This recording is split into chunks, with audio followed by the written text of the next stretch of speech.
এবং এখানকার যাতায়াত কতটা দুর্বিষহ দেখুন। এই যে ধুলাবালি মুক্ত রাস্তা দিয়ে সামনের দিকে অগ্রসর হচ্ছে একটি মোটরসাইকেল। তো এই যে একটি গাড়ি যাচ্ছে এদিক দিয়ে।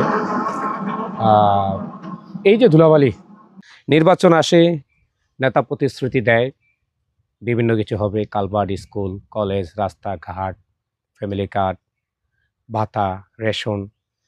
নির্বাচন চলে যায়, নেতাও ভুলে যায় এ মানুষের কথা, এ মানুষের জীবন ধারণ হয় এই যে এরকম ধুলাযুক্ত রাস্তা দিয়ে হেঁটে হেঁটে। বিভিন্ন নেতা আসে এবং নেতা যায়, কিন্তু আমাদের গ্রামগঞ্জের বিভিন্ন রাস্তার দৃশ্য এই যে দেখছেন, মেটুপথের ধুলাবালি, এই যে ধুলাবালির মতোই রয়ে যায়।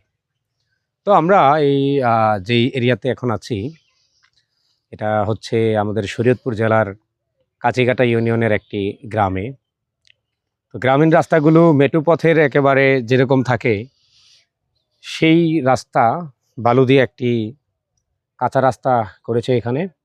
তো এই রাস্তাগুলো এতটাই শোচনীয় অবস্থায় যে এভাবে পা দিয়ে লাড়াচাড়া দিলেই এমনি ধুলা ওড়ে, তো আপনি স্বাভাবিকভাবে হেঁটে যেতে পারবেন না। ধুলাবালি দিয়ে পা এবং প্যান্ট শার্টের ময়লা ভরে যায় সব সময়। তো এমন রাস্তাই আমাদের অধিকাংশ এই এরিয়ার ভিতরে, আমাদের পাকা রাস্তা সড়ক একেবারে নেই। নির্বাচন আসে, নেতা আসে, আবার নেতা চলে যায়, প্রতিশ্রুতি দেয়, কিন্তু আমাদের রাস্তাঘাটের কখনো পজিটিভ উন্নয়ন আমি দেখি নাই। এই যে একটি গাড়ি যাচ্ছে এদিক দিয়ে, এই যে ধুলাবালি দেখলেন, এভাবেই এই কয়েকটা অটো এদিকে চলে। এটাই হচ্ছে আমাদের এখানকার বর্তমান সময়ের প্রধান সড়ক, বালু রাস্তা ঘাট। তো আমরা যখন এদিক দিয়ে যাচ্ছি, পুরা সড়কটি এই অবস্থা। স্বাধীনতার দীর্ঘদিন পেরিয়ে যাওয়ার পরেও স্বাধীনতার স্বাদ যেটুকু পাওয়ার কথা, তার ছিটে ফোটা স্বাদও এই গ্রামগঞ্জের মানুষ পায় না। স্বাধীন শুধু শহরের জন্যে, স্বাধীনতা এবং স্বাধীনতার স্বাদ শুধু শহরের কাছাকাছি মানুষের জন্যে। এই প্রান্তিক গ্রামের মানুষের জন্যে কখনো কেউ কাজ করতে চায় না। এটাই হচ্ছে আমাদের প্রধান সমস্যা। নির্বাচন আসে, নেতা প্রতিশ্রুতি দেয় বিভিন্ন কিছু হবে, কালভার্ট, স্কুল, কলেজ, রাস্তাঘাট, ফ্যামিলি কার্ড, ভাতা, রেশন। নির্বাচন চলে যায়, নেতাও ভুলে যায় এ মানুষের কথা, এ মানুষের জীবন ধারণ হয় এই যে এরকম ধুলাযুক্ত রাস্তা দিয়ে হেঁটে হেঁটেই। তারপরও মানুষ কী করবে? ভোট আসে, কেউ ভোট দেয়, কেউ ভোট দেয় না। এটাই আমাদের জীবন, এটাই আমাদের গ্রামগঞ্জের জীবন।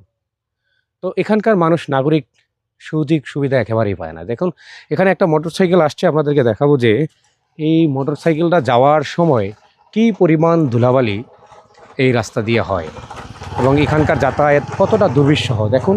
এই যে ধুলাবালি যুক্ত রাস্তা দিয়ে সামনের দিকে অগ্রসর হচ্ছে একটি মোটরসাইকেল। তো এই জায়গার প্রধান বাহন, এর ভিতরে এই প্রথম মোটরসাইকেলের যাতায়াত শুরু হয়, তারপরে 2 থেকে 3টা অটো রয়েছে এই বাজারে। এই জিনিসগুলাই বা এই ট্রান্সপোর্টেশনগুলাই তাদের প্রধান মাধ্যম। জ্বর, সুস্থ অসুস্থ, ভালো খারাপ মানুষ এই বাহন দিয়েই তারা যাতায়াত করে। তো এটাই আমাদের নির্বাচনের আগের কাছিগাড়া ইউনিয়নের দৃশ্য আপনাদেরকে দেখাচ্ছি। নেতা আসে, নেতা যায়, কিন্তু আমাদের এই কাঁচা সড়ক কাঁচাই রয়ে যায়।